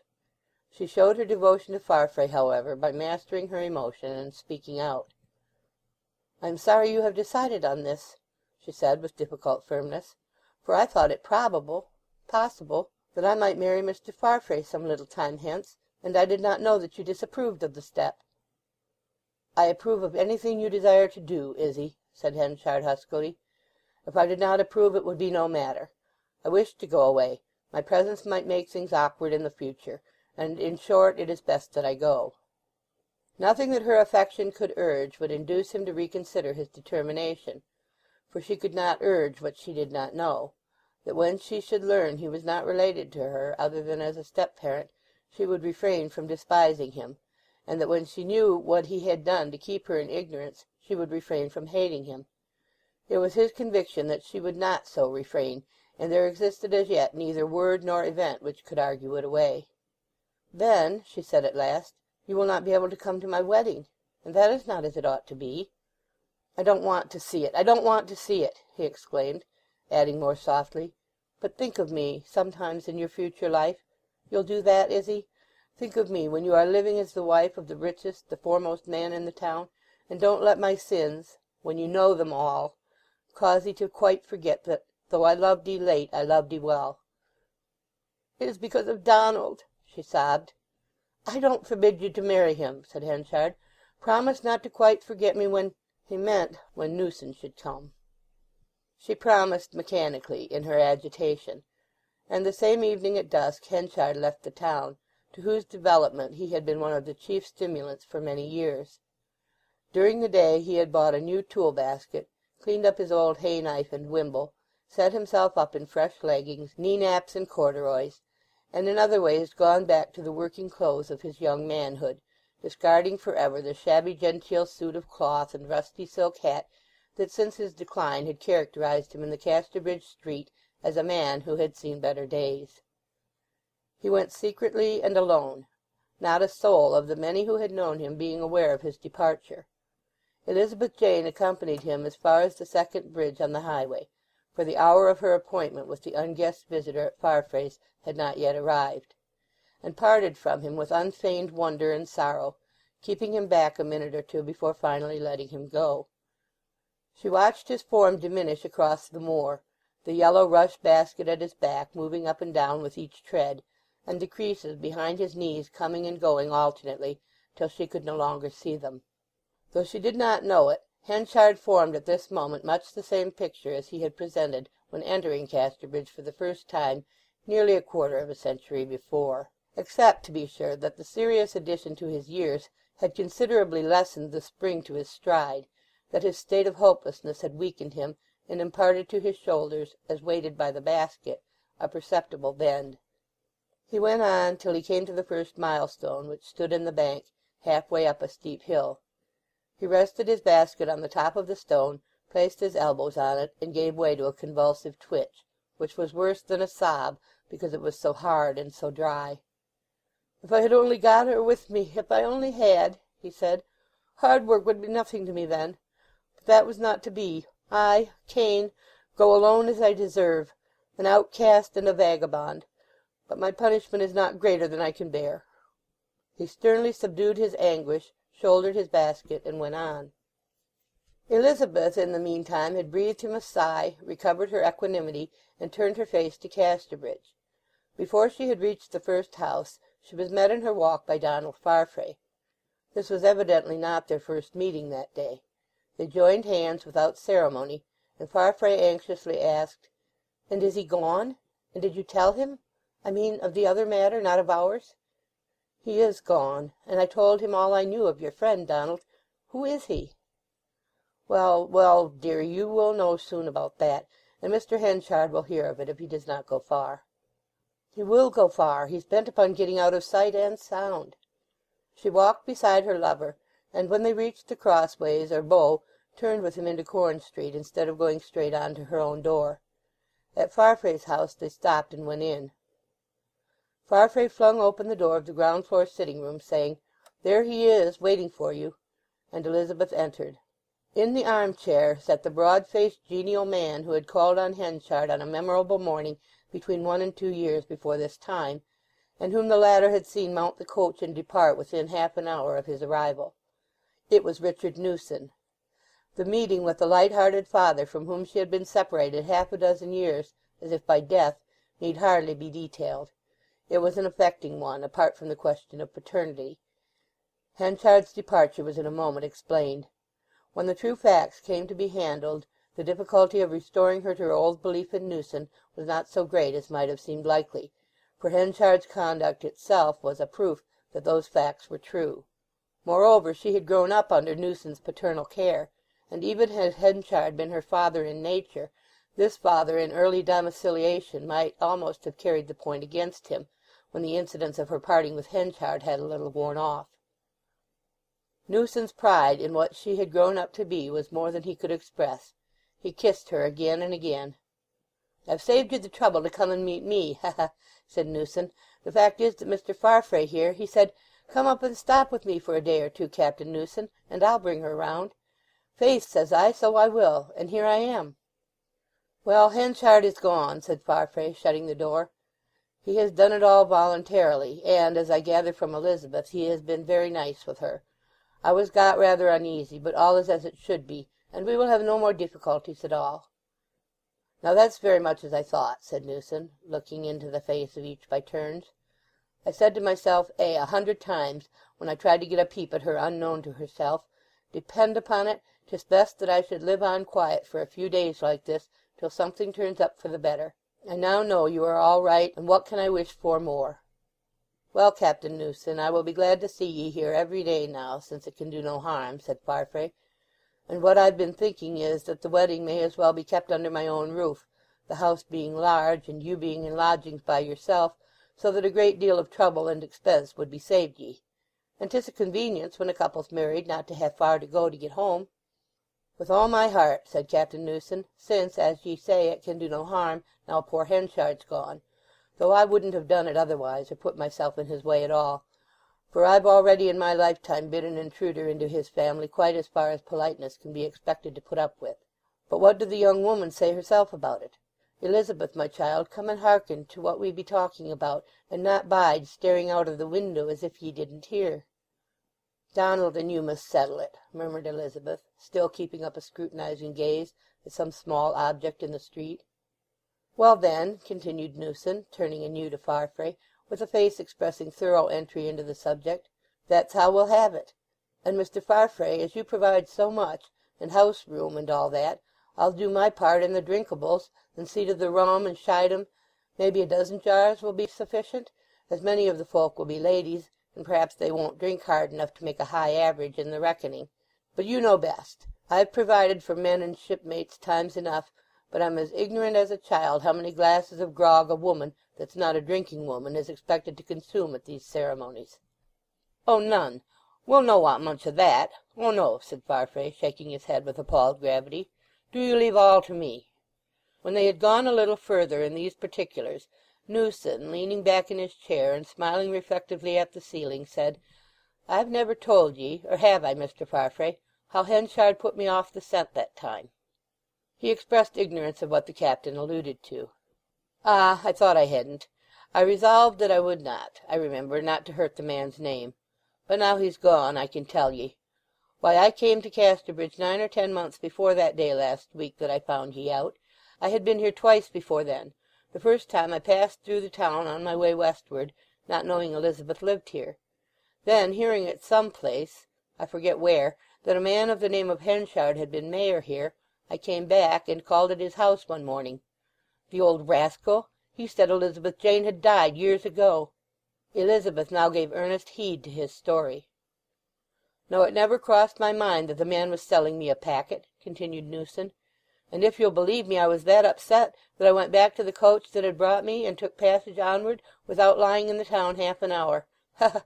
'Twas a good joke, and well carried out, and I give the man credit for't." Elizabeth Jane was amazed at the intelligence. "A joke? Oh, no!" she cried. "Then he kept you from me, father, all those months when you might have been here?" The father admitted that such was the case. "He ought not to have done it," said Farfrae. Elizabeth sighed. "I said I would never forget him. But oh, I think I ought to forget him now." Newson, like a good many rovers and sojourners among strange men and strange moralities, failed to perceive the enormity of Henchard's crime, notwithstanding that he himself had been the chief sufferer therefrom. Indeed, the attack upon the absent culprit waxing serious, he began to take Henchard's part. "Well, 'twas not 10 words that he said, after all," Newson pleaded. "And how could he know that I should be such a simpleton as to believe him? 'Twas as much my fault as his, poor fellow." "No," said Elizabeth Jane firmly, in her revulsion of feeling. "He knew your disposition. You always were so trusting, father. I've heard my mother say so hundreds of times. And he did it to wrong you. After weaning me from you these 5 years by saying he was my father, he should not have done this." Thus they conversed, and there was nobody to set before Elizabeth any extenuation of the absent one's deceit. Even had he been present, Henchard might scarce have pleaded it, so little did he value himself or his good name. "Well, well, never mind, it is all over and past," said Newson good-naturedly. "Now about this wedding again." End of Chapter 43. Chapter 44. Meanwhile the man of their talk had pursued his solitary way eastward till weariness overtook him, and he looked about for a place of rest. His heart was so exacerbated at parting from the girl that he could not face an inn, or even a household of the most humble kind, and entering a field he lay down under a wheat-rick, feeling no want of food. The very heaviness of his soul caused him to sleep profoundly. The bright autumn sun, shining into his eyes across the stubble, awoke him the next morning early. He opened his basket and ate for his breakfast what he had packed for his supper, and in doing so overhauled the remainder of his kit. Although everything he brought necessitated carriage at his own back, he had secreted among his tools a few of Elizabeth Jane's cast-off belongings, in the shape of gloves, shoes, a scrap of her handwriting, and the like, and in his pocket he carried a curl of her hair. Having looked at these things, he closed them up again and went onward. During 5 consecutive days Henchard's rush basket rode along upon his shoulder between the highway hedges, the new yellow of the rushes catching the eye of an occasional field labourer as he glanced through the quickset, together with the wayfarer's hat and head and down-turned face, over which the twig shadows moved in endless procession. It now became apparent that the direction of his journey was Weydon Priors, which he reached on the afternoon of the 6th day. The renowned hill whereon the annual fair had been held for so many generations was now bare of human beings, and almost of aught besides. A few sheep grazed thereabout, but these ran off when Henchard halted upon the summit. He deposited his basket upon the turf and looked about with sad curiosity, till he discovered the road by which his wife and himself had entered on the upland so memorable to both 25 years before. "Yes, we came up that way," he said, after ascertaining his bearings. "She was carrying the baby, and I was reading a ballot sheet. Then we crossed about here. She so sad and weary, and I speaking to her hardly at all because of my cursed pride and mortification at being poor. Then we saw the tent. That must have stood more this way." He walked to another spot. It was not really where the tent had stood, but it seemed so to him. "Here we went in, and here we sat down. I faced this way. Then I drank, and committed my crime. It must have been just on that very pixie ring that she was standing when she said her last words to me before going off with him. I can hear their sound now, and the sound of her sobs. Oh, Mike, I've lived with thee all this while, and had nothing but temper. Now I'm no more to 'ee. I'll try my luck elsewhere." He experienced not only the bitterness of a man who finds, in looking back upon an ambitious course, that what he has sacrificed in sentiment was worth as much as what he has gained in substance, but the superadded bitterness of seeing his very recantation nullified. He had been sorry for all this long ago, but his attempts to replace ambition by love had been as fully foiled as his ambition itself. His wronged wife had foiled them by a fraud so grandly simple as to be almost a virtue. It was an odd sequence that out of all this tampering with social law came that flower of nature, Elizabeth. Part of his wish to wash his hands of life arose from his perception of its contrarious inconsistencies, of nature's jaunty readiness to support unorthodox social principles. He intended to go on from this place, visited as an act of penance, into another part of the country altogether, but he could not help thinking of Elizabeth and the quarter of the horizon in which she lived. Out of this it happened that the centrifugal tendency imparted by weariness of the world was counteracted by the centripetal influence of his love for his stepdaughter.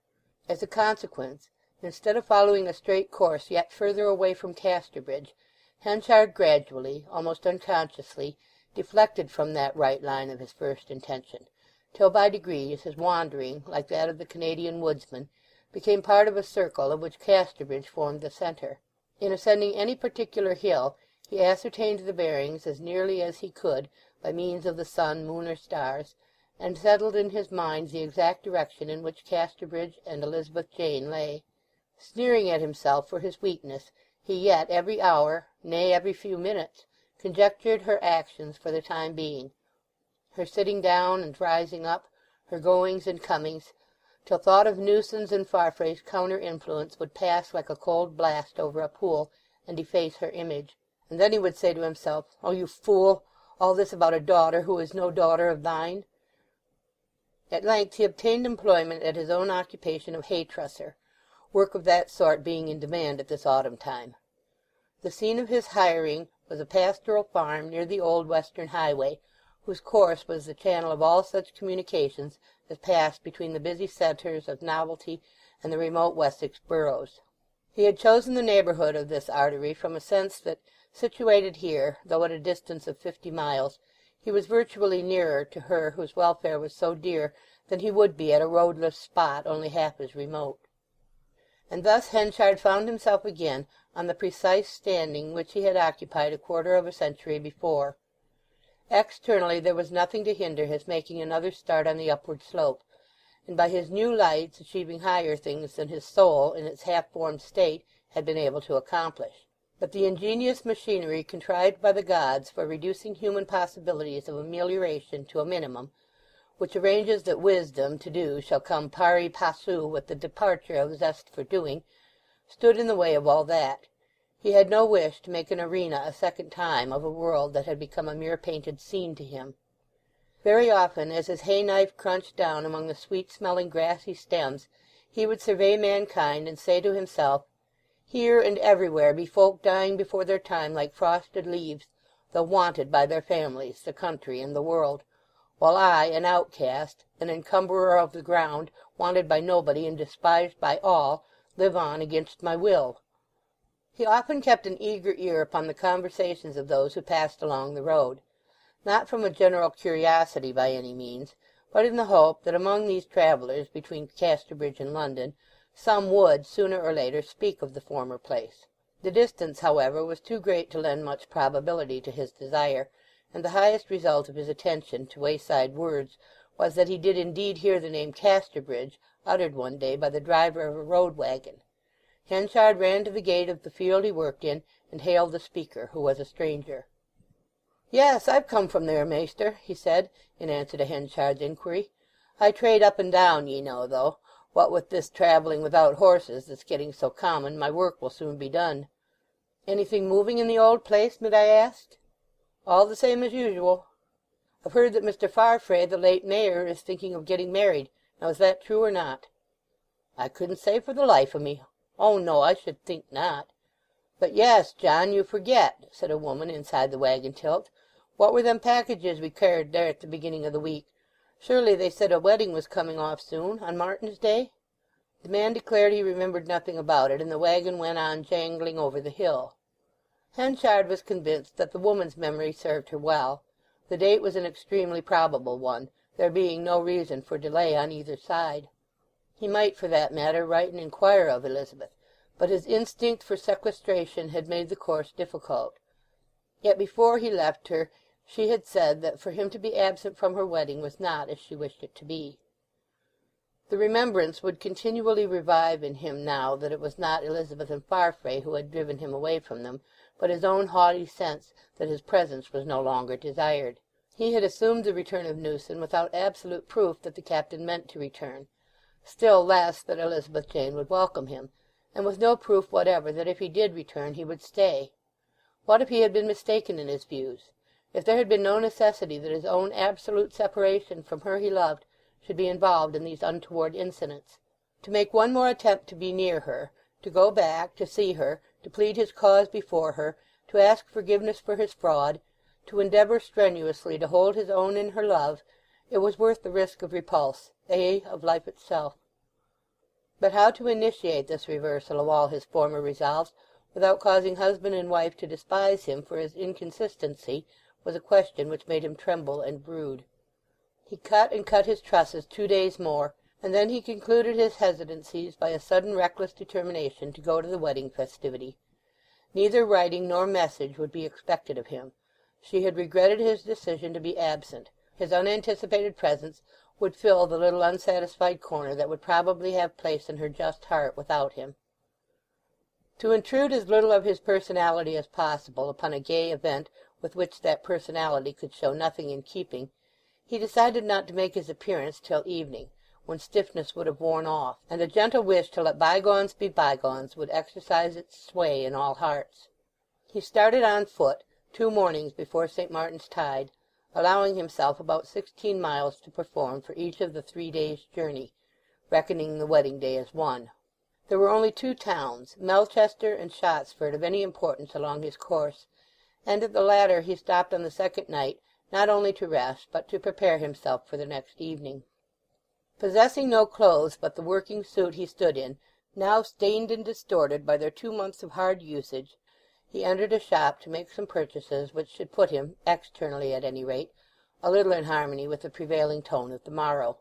A rough yet respectable coat and hat, a new shirt and neckcloth were the chief of these, and having satisfied himself that in appearance at least he would not now offend her, he proceeded to the more interesting particular of buying her some present.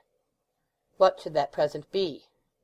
He walked up and down the street, regarding dubiously the display in the shop windows, from a gloomy sense that what he might most like to give her would be beyond his miserable pocket.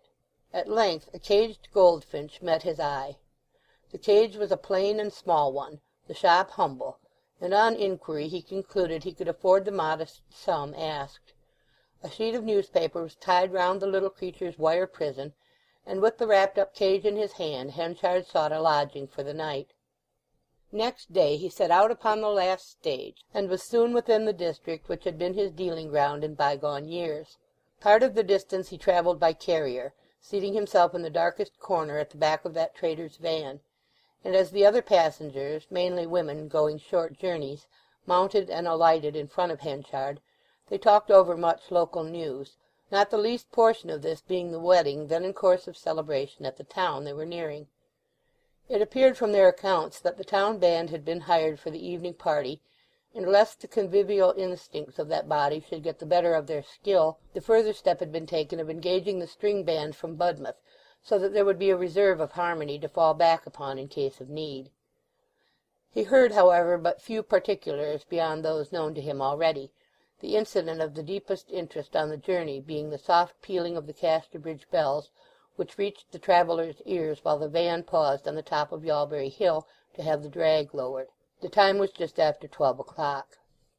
Those notes were a signal that all had gone well, that there had been no slip twixt cup and lip in this case, that Elizabeth Jane and Donald Farfrae were man and wife. Henchard did not care to ride any further with his chattering companions after hearing this sound. Indeed, it quite unmanned him, and in pursuance of his plan of not showing himself in Casterbridge Street till evening, lest he should mortify Farfrae and his bride, he alighted here with his bundle and birdcage, and was soon left as a lonely figure on the broad white highway. It was the hill near which he had waited to meet Farfrae almost 2 years earlier to tell him of the serious illness of his wife Lucetta. The place was unchanged. The same larches sighed the same notes, but Farfrae had another wife, and, as Henchard knew, a better one. He only hoped that Elizabeth Jane had obtained a better home than had been hers at the former time. He passed the remainder of the afternoon in a curious high-strung condition, unable to do much but think of the approaching meeting with her, and sadly satirize himself for his emotions thereon as a Samson shorn. Such an innovation on Casterbridge customs as the flitting of bridegroom and bride from the town immediately after the ceremony was not likely, but if it should have taken place he would wait till their return. To assure himself on this point he asked the market-man, when near the borough, if the newly married couple had gone away, and was promptly informed that they had not. They were at that hour, according to all accounts, entertaining a houseful of guests at their home in Corn Street. Henchard dusted his boots, washed his hands at the riverside, and proceeded up the town under the feeble lamps. He need have made no inquiries beforehand, for on drawing near Farfrae's residence it was plain to the least observant that festivity prevailed within, and that Donald himself shared it, his voice being distinctly audible in the street, giving strong expression to a song of his dear native country that he loved so well as never to have revisited it. Idlers were standing on the pavement in front, and wishing to escape the notice of these, Henchard passed quickly on to the door. It was wide open. The hall was lighted extravagantly, and people were going up and down the stairs. His courage failed him. To enter footsore, laden, and poorly dressed into the midst of such resplendency was to bring needless humiliation upon her he loved, if not to court repulse from her husband. Accordingly he went round into the street at the back that he knew so well, entered the garden, and came quietly into the house through the kitchen, temporarily depositing the bird and cage under a bush outside to lessen the awkwardness of his arrival. Solitude and sadness had so immolated Henchard that he now feared circumstances he would formerly have scorned, and he began to wish that he had not taken upon himself to arrive at such a juncture.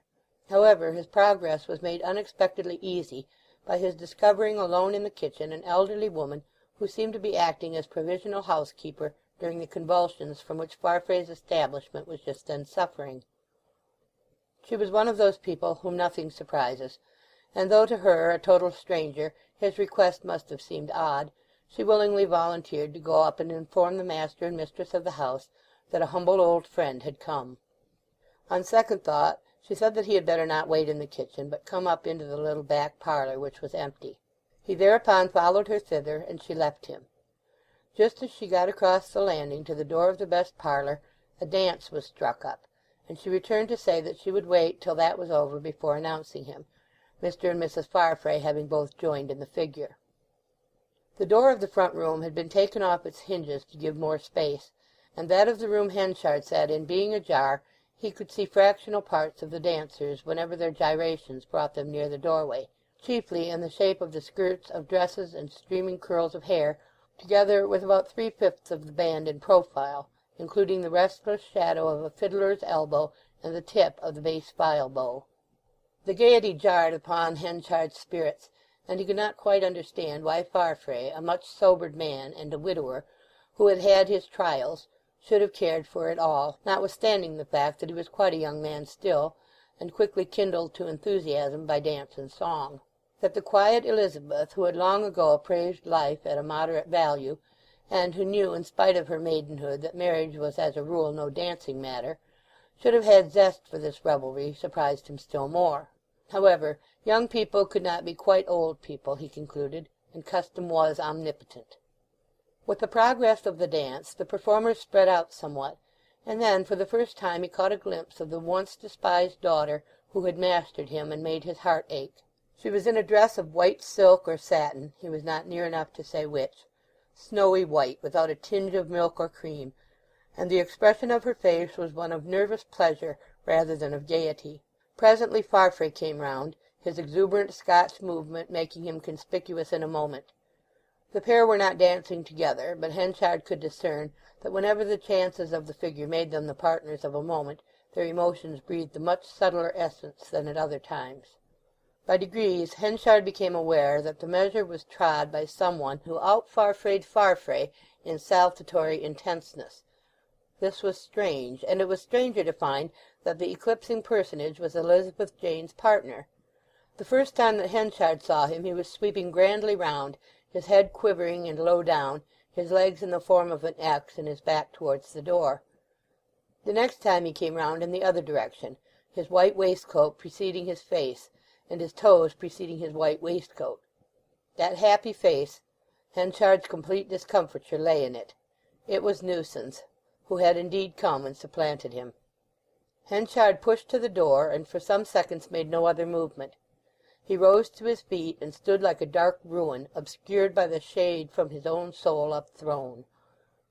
But he was no longer the man to stand these reverses unmoved. His agitation was great, and he would fain have been gone, but before he could leave the dance had ended. The housekeeper had informed Elizabeth Jane of the stranger who awaited her, and she entered the room immediately. "Oh, it is Mr. Henchard," she said, starting back. "What, Elizabeth?" he cried, as he seized her hand. "What do you say, Mr. Henchard? Don't scourge me like that. Call me worthless old Henchard, anything, but don't 'ee be so cold as this. Oh, my maid, I see you have another, a real father in my place. Then you know all. But don't give all your thought to him. Do ye save a little room for me." She flushed up and gently drew her hand away. "I could have loved you always. I would have gladly," she said. "But how can I when I know you have deceived me so bitterly deceived me? You persuaded me that my father was not my father, allowed me to live on in ignorance of the truth for years, and then, when he, my warm-hearted real father, came to find me, cruelly sent him away with a wicked invention of my death which nearly broke his heart. Oh, how can I love as I once did a man who has served us like this?" Henchard's lips half parted to begin an explanation, but he shut them up like a vice, and uttered not a sound. How should he, there and then, set before her with any effect the palliatives of his great faults? That he had himself been deceived in her identity at first, till informed by her mother's letter that his own child had died. That in the second accusation his lie had been the last desperate throw of a gamester who loved her affection better than his own honour. Among the many hindrances to such a pleading not the least was this, that he did not sufficiently value himself to lessen his sufferings by strenuous appeal or elaborate argument.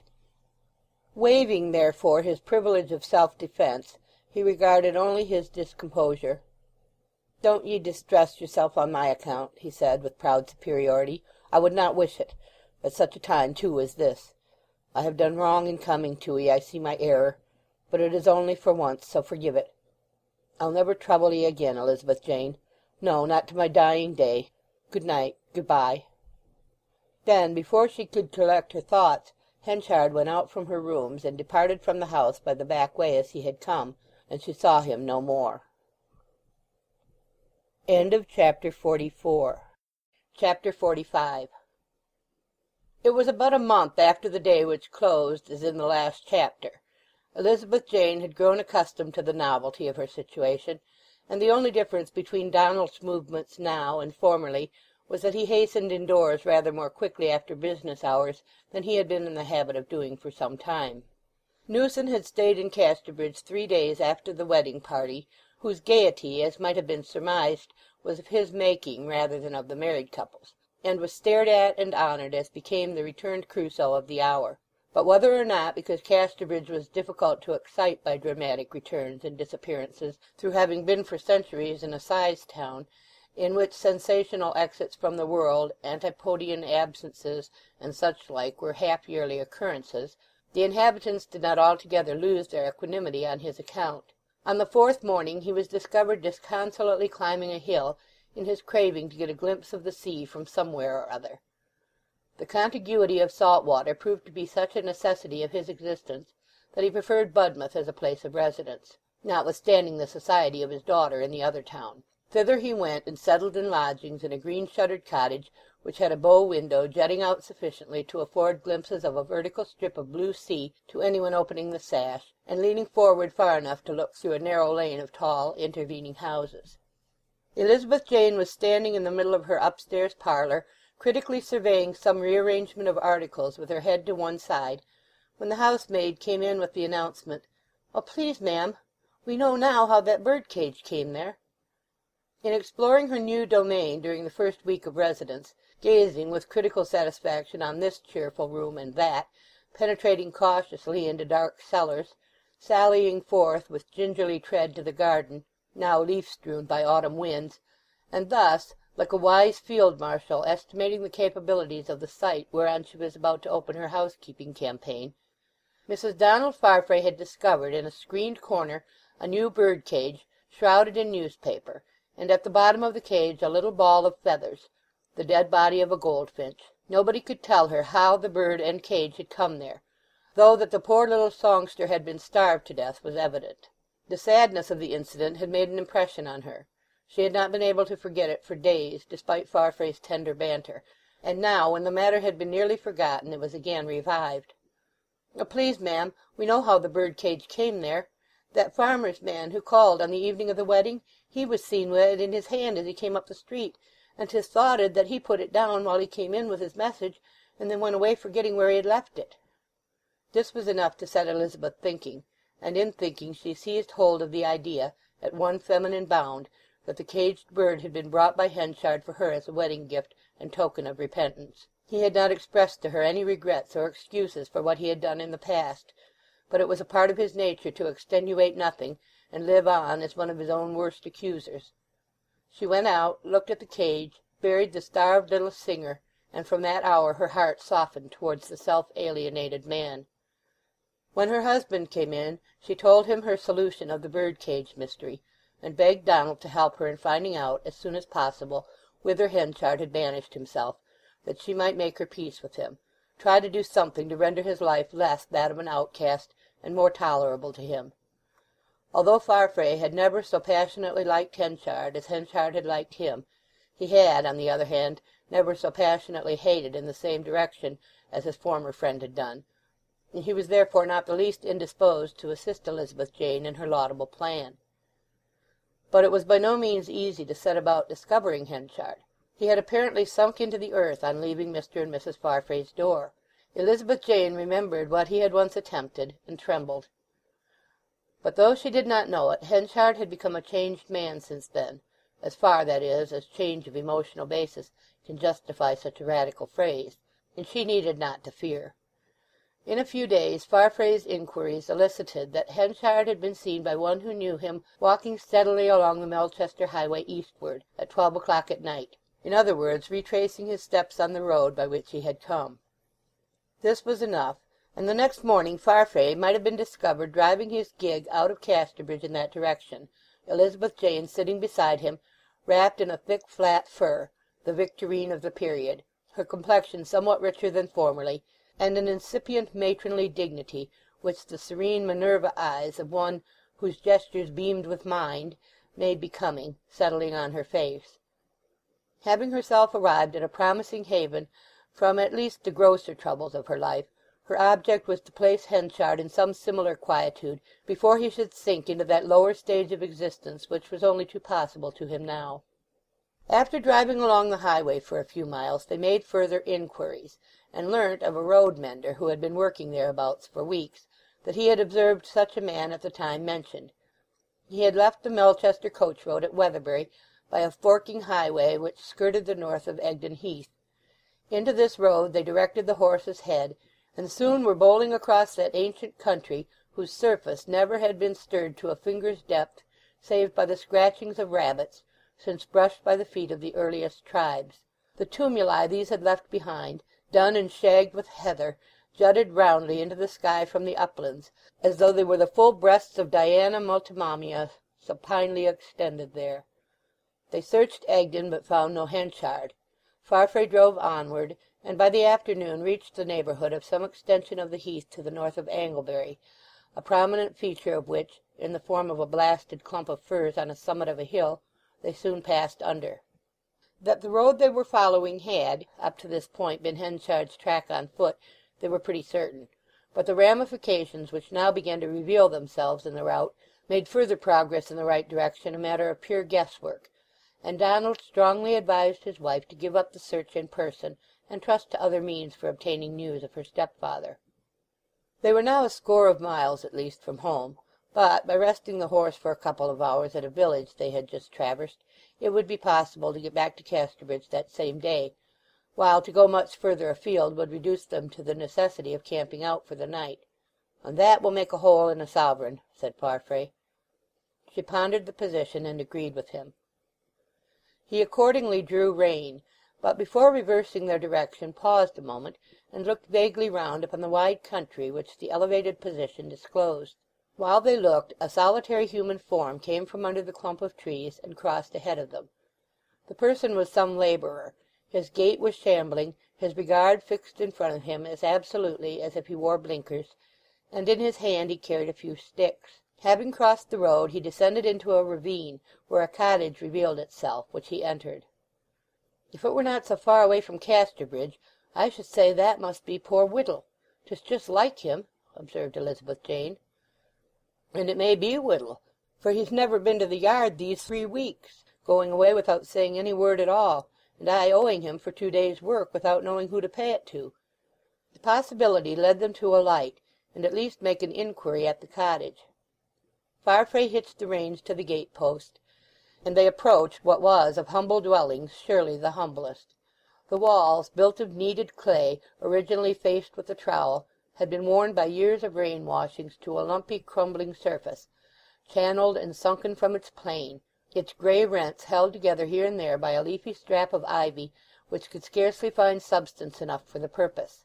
The rafters were sunken, and the thatch of the roof in ragged holes. Leaves from the fence had been blown into the corners of the doorway, and lay there undisturbed. The door was ajar. Farfrae knocked, and he who stood before them was Whittle, as they had conjectured. His face showed marks of deep sadness, his eyes lighting on them with an unfocused gaze, and he still held in his hand the few sticks he had been out to gather. As soon as he recognized them he started. "What, Abel Whittle, is it that ye are here?" said Farfrae. Yes, sir. You see, he was kind like to mother when she were here below, though 'a was rough to me." "Who are you talking of?" "Oh, sir, Mr. Henchit. Didn't ye know it? He's just gone, about half an hour ago by the sun, for I've got no watch to my name." "Not dead?" faltered Elizabeth Jane. "Yes, ma'am, he's gone. He was kind like to mother when she were here below, sending her the best ship coal and hardly any ashes from it at all, and taties and such like that were very needful to her. I seed en go down street on the night of your worshipful's wedding to the lady at your side, and I thought he looked low and faltering, and I followed en over Gray's Bridge, and he turned and seed me and said, 'You go back.' But I followed, and he turned again and said, 'Do you hear, sir? Go back.' But I zeed that he was low, and I followed on still. Then I said, 'Whittle, what do ye follow me for, when I've told ye to go back all these times?' And I said, 'Because, sir, I see things be bad with thee, and ye were kind like to mother if ye were rough to me, and I would fain be kind like to you.' Then he walked on, and I followed, and he never complained at me no more. We walked on like that all night, and in the blue of the morning, when 'twas hardly day, I looked ahead of me, and I zeed that he wambled, and could hardly drag along. By the time we had got past here, but I had seen that this house was empty as I went by, and I got him to come back, and I took down the boards from the windows and helped him inside. 'What, Whittle,' he said, 'and can ye really be such a poor fond fool as to care for such a wretch as I?' Then I went on further, and some neighbourly woodman lent me a bed and a chair and a few other traps, and we brought him here, and made him as comfortable as we could. But he didn't gain strength, for you see, ma'am, he couldn't eat, no appetite at all, and he got weaker, and to-day he died. One of the neighbours have gone to get a man to measure him." "Dear me, is that so?" said Farfrae. As for Elizabeth, she said nothing. "Upon the head of his bed he pinned a piece of paper with some writing upon it," continued Abel Whittle. "But not being a man of letters I can't read writing, so I don't know what it is. I can get it and show ye." They stood in silence while he ran into the cottage, returning in a moment with a crumpled scrap of paper. On it there was pencilled as follows: "Michael Henchard's will. that Elizabeth Jane Farfrae be not told of my death, or made to grieve on account of me, and that I be not buried in consecrated ground, and that no sexton be asked to toll the bell, and that nobody is wished to see my dead body, and that no mourners walk behind me at my funeral, and that no flowers be planted on my grave, and that no man remember me. To this I put my name, Michael Henchard." "What are we to do?" said Donald, when he had handed the paper to her. She could not answer distinctly. "Oh, Donald," she cried at last through her tears, "what bitterness lies there! Oh, I would not have minded so much if it had not been for my unkindness at that last parting, but there's no altering, so it must be."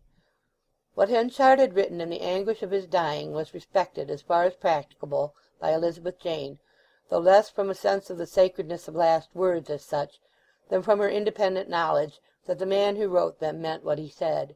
She knew the directions to be a piece of the same stuff that his whole life was made of, and hence were not to be tampered with to give herself a mournful pleasure, or her husband credit for large-heartedness. All was over at last, even her regrets for having misunderstood him on his last visit, for not having searched him out sooner, though these were deep and sharp for a good while. From this time forward Elizabeth Jane found herself in a latitude of calm weather, kindly and grateful in itself, and doubly so after the Capharnaum in which some of her preceding years had been spent.